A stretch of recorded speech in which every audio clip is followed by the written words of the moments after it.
വയനാട് ജില്ലയിലെ പടിഞ്ഞാറത്തറയിൽ ഒരു പാസ്റ്ററുടെ വീടും ആരാധനാ സ്ഥലവും കത്തിക്കാനുള്ള ഒരു ശ്രമം. ഡിസംബർ 23 ചൊവ്വാഴ്ച പകലാണ് ഇങ്ങനെ ഒരു സംഭവം ഉണ്ടായത്. പാസ്റ്ററും കുടുംബവും സ്ഥലത്തില്ലാത്ത സമയത്ത് വീട്ടിൽ നിന്ന് അസാധാരണമായ നിലയിൽ പുക ഉയരുന്നത് കണ്ട നാട്ടുകാരുടെ സമയോചിതമായ ഇടപെടൽ മൂലമാണ് വലിയ ദുരന്തം ഒഴിവായത്. ബഥേൽ ഇന്ത്യ ലൈഫ് ചർച്ച് എന്ന സഭയുടെ ശുശ്രൂഷകൻ പാസ്റ്റർ മാത്യു ഫിലിപ്പും അദ്ദേഹത്തിൻ്റെ കുടുംബവും താമസിക്കുകയും ആരാധന നടത്തുകയൊക്കെ ചെയ്യുന്ന കെട്ടിടത്തിൻ്റെ സ്റ്റെയർ കേസിൻ്റെ മുകളിൽ തുണി ഉണങ്ങുവാനും വിറക് ശേഖരിച്ചു വെക്കുവാനും ഒക്കെ ഉപയോഗിക്കുന്ന ഭാഗത്ത് ഉപയോഗശൂന്യമായി കിടന്നിരുന്ന വസ്തുക്കളൊക്കെ കൂടെ കൂട്ടിയിട്ട് തീ കൊടുക്കുകയായിരുന്നു. ഇതിൽ ഏറ്റവും പ്രധാനപ്പെട്ട കാര്യം, തീ കത്തിച്ചതിന് സമീപം കീറി ഉണക്കി വെച്ച വിറക് അടുക്കി വെച്ചിട്ടുണ്ടായിരുന്നു. മാത്രവുമല്ല, സമീപത്ത് നിറച്ച ഗ്യാസ് സിലിണ്ടറും ഇരിപ്പുണ്ടായിരുന്നു. എത്ര വലിയ ദുരന്തമാണ് സംഭവിക്കാമായിരുന്നത് എന്ന് ദൃശ്യങ്ങൾ കാണുമ്പോൾ നമുക്ക് മനസ്സിലാവും. പകൽ 2 മണിയോടടുപ്പിച്ച് ഈ വീട്ടിൽ നിന്ന് അസാധാരണമായി പുക ഉയരുന്നത് തൊട്ടടുത്ത് പ്രവർത്തിക്കുന്ന സ്കൂളിലെ അധ്യാപകരും നാട്ടുകാരും കാണുകയും അവർ ഓടിയെത്തി തീ അണയ്ക്കുകയും ചെയ്തുകൊണ്ടാണ് വലിയ ദുരന്തം ഒഴിവായത്. പോലീസിൽ പരാതിപ്പെട്ടിട്ടുണ്ട്. പോലീസ് അന്വേഷണങ്ങൾ നടത്തുന്നതായിട്ടാണ് അറിയുന്നത്. പാസ്റ്റർ മാത്യു ഫിലിപ്പ് 20 വർഷത്തോളമായി പടിഞ്ഞാറത്തറയിൽ പ്രവർത്തിക്കുന്നുണ്ട്. കഴിഞ്ഞ 12 വർഷമായി അദ്ദേഹം പാർക്കുകയും ആരാധന നടത്തുകയും ചെയ്യുന്ന സ്ഥലത്ത് തന്നെയാണ് ഈ അതിക്രമം ഉണ്ടായിരിക്കുന്നത്. 60ഓളം വിശ്വാസികൾ ആരാധിക്കുന്ന ഈ സഭയ്ക്കെതിരെ അല്ലെങ്കിൽ പാസ്റ്റർക്കെതിരെ കാര്യമായ എതിർപ്പുകളൊന്നും പ്രത്യക്ഷത്തിൽ ഉണ്ടായിരുന്നില്ല എന്നുള്ളതാണ് യാഥാർത്ഥ്യം. അതിനാൽ തന്നെ ഈ തീ വെച്ചത് ആരാണെന്നുള്ള സംശയിക്കത്തക്ക ആരുടെയും പേരുകൾ പറയുവാനൊന്നുമില്ലെന്നാണ് പാസ്റ്റർ പറയുന്നത്. എന്നാൽ 8 വർഷം മുമ്പ് സമാനമായ ഒരു സംഭവം ഇവിടെ തന്നെ ഉണ്ടായിട്ടുണ്ട്. 2017 ഏപ്രിൽ 5-നായിരുന്നു അത്. അന്ന് ഈ കെട്ടിടത്തിന് മുന്നിൽ നിർത്തിയിട്ടിരുന്ന പാസ്റ്ററുടെ കാറും ബൈക്കും അർദ്ധരാത്രിയിൽ ആരോ തീ വെച്ച് നശിപ്പിച്ചു. വാഹനങ്ങൾ പൂർണ്ണമായി വന്ന് കത്തി നശിച്ചു. ഇത് പോലീസ് അന്ന് വന്ന് അന്വേഷണങ്ങൾ നടത്തുകയും പരാതിപ്പെടുകയോ ഒക്കെ ചെയ്തെങ്കിലും പ്രതികളെ ഒന്നും കണ്ടെത്തുകയോ തുടർ നടപടികളൊന്നും ഉണ്ടാകുകയോ ചെയ്തില്ലെന്നാണ് പാസ്റ്റർ പരാതിപ്പെടുന്നത്. ഈ സംഭവത്തെക്കുറിച്ച്, ഇപ്പോൾ ഉണ്ടായിരിക്കുന്ന ഈ സംഭവത്തെക്കുറിച്ച് പാസ്റ്റർ മാത്യു ഫിലിപ്പ് തന്നെ വിവരിക്കുന്നത് കേൾക്കുക. Praise the Lord. എൻ്റെ പേര് പാസ്റ്റർ മാത്യു ഫിലിപ്പ്. ഞങ്ങൾ 20 വർഷത്തോളമായി വയനാട് ജില്ലയിൽ പടിഞ്ഞാറത്തറ എന്ന സ്ഥലത്ത് കർത്താവിൻ്റെ വേലയിൽ ആയിരിക്കുന്നു. ഇപ്പോൾ ഞങ്ങൾ ബഥേൽ ഇന്ത്യ ലൈഫ് ചർച്ച് എന്ന പ്രസ്ഥാനത്തോട് ചേർന്ന് കർത്താവിൻ്റെ വേല ചെയ്യുന്നു. ഭാര്യയും 2 മക്കളുമുണ്ട്. അനുഗ്രഹിക്കപ്പെട്ട ഒരു സഭ പടിഞ്ഞാറത്തറയിലുണ്ട്. എന്നാൽ സുവിശേഷ വിരോധികളുടെ പ്രയാസങ്ങൾ പലപ്പോഴായി ഞങ്ങൾ നേരിട്ട് അനുഭവിച്ചുകൊണ്ടിരിക്കുന്നു. 2017 ഏപ്രിൽ മാസം 5-ാം തീയതി സുവിശേഷ വിരോധികൾ ഞങ്ങൾ ഉണ്ടായിരുന്ന 2 വാഹനങ്ങളും രാത്രി 2 മണിക്ക് അഗ്നിക്കിരയാക്കി.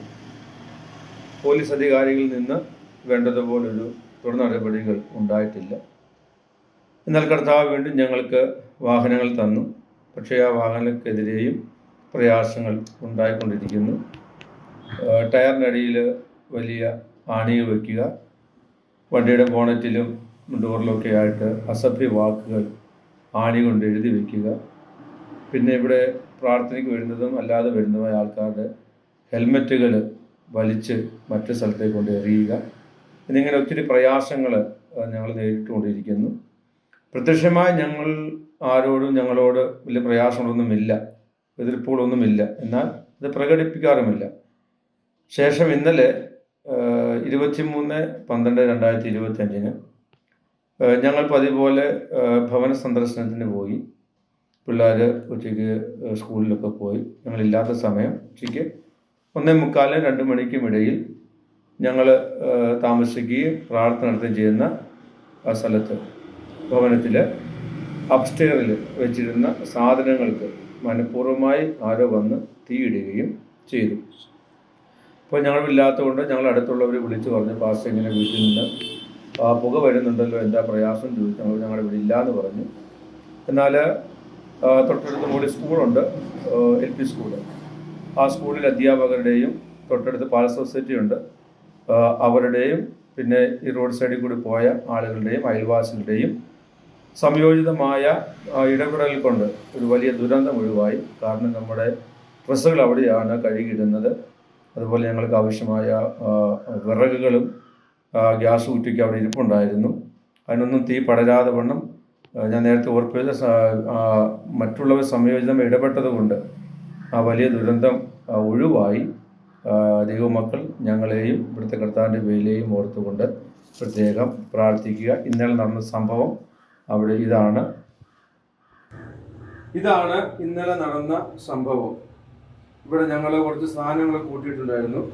അത്യാവശ്യം ഉപയോഗിക്കാൻ പറ്റാത്ത ഈ നമ്മുടെ ചകിരിയും അതുപോലെ ചാക്കും മറ്റൊക്കെ സാധനങ്ങൾ, ഇവിടെ ഉപയോഗിക്കാൻ പറ്റാത്ത ഫാനുണ്ടായിരുന്നു. അപ്പോൾ അതെല്ലാം കൂടെ കൂട്ടിയിട്ട് കത്തിച്ചു. ഞങ്ങളിവിടെ തുണിയൊക്കെ ഇടുന്നത് മുകളിൽ. അപ്പോൾ ഇവിടെ തുണിയൊക്കെ ഉണ്ടായി. തുണിയൊക്കെ അല്പം പുകഞ്ഞു കരിഞ്ഞൊക്കെ പോയി. പിന്നെ ഞങ്ങൾ പറയുന്ന തീ പിടിച്ചില്ല. ഞങ്ങൾ വലിയ ദുരന്തത്തിൽ നിന്ന് കർത്താവ് ഞങ്ങൾ രക്ഷിച്ചു. തുടർന്ന് പ്രവർത്തനങ്ങളെ ഓർത്തുകൊണ്ട് പ്രാർത്ഥിക്കുക. ഇത് കുറേയൊക്കെ ആൾക്കാർ വന്ന് വൃത്തിയാക്കിയത് കൊണ്ടാണ് ഇങ്ങനെ ഇപ്പോഴുള്ളത്. ഇന്നലെ ഇതിനേക്കാൾ ഒരു പ്രയാസമായിരുന്നു. ഇന്നലെ വന്നവരെ കുറേയൊക്കെ വൃത്തിയാക്കി കുറച്ചൊക്കെ വേസ്റ്റൊക്കെ ദൂരെ കളഞ്ഞു. എന്നാൽ കർത്താവ് സഹായിക്കട്ടെ. എല്ലാവരും ഞങ്ങൾക്ക് വേണ്ടി എന്ത് ചെയ്യുക, പ്രാർത്ഥിക്കുക. ദൈവം പ്രവർത്തിക്കട്ടെ. ഒരു കാര്യം കൂടെ പറയട്ടെ, ഹല്ലേലൂയ ന്യൂസ് നിങ്ങൾ ഇതുവരെ സബ്സ്ക്രൈബ് ചെയ്തിട്ടില്ലെങ്കിൽ വാർത്തകൾക്ക് വേണ്ടി, നിരീക്ഷണങ്ങൾക്ക് വേണ്ടി നിങ്ങൾ ഈ ചാനൽ സബ്സ്ക്രൈബ് ചെയ്യുക, ബെൽ ബട്ടൺ അമർത്തുക. ഞങ്ങളുടെ ഈ പ്രവർത്തനത്തോട് ചേർന്ന് സഞ്ചരിക്കുവാൻ നിങ്ങളെ ക്ഷണിക്കുന്നു. നിങ്ങൾക്ക് ആർക്കെങ്കിലും ഞങ്ങളുടെ ഫാമിലി മെമ്പർ ആകുവാൻ താല്പര്യമുണ്ടെങ്കിൽ ചെറിയൊരു സബ്സ്ക്രിപ്ഷൻ നൽകി അതിനുള്ള അവസരമുണ്ട്. ജോയിൻ എന്നുള്ള ബട്ടണിൽ നിങ്ങൾ പ്രസ് ചെയ്താൽ നിങ്ങൾക്ക് അതിനുള്ള ഓപ്ഷൻ തുറന്നു വരുന്നതാണ്. നിങ്ങൾക്ക് ഞങ്ങളുടെ ഈ പ്രവർത്തനങ്ങളിൽ സഹകരിക്കുവാനുള്ളൊരു അവസരമാണ്. ദൈവം നിങ്ങളെ എല്ലാവരെയും ധാരാളമായി അനുഗ്രഹിക്കട്ടെ.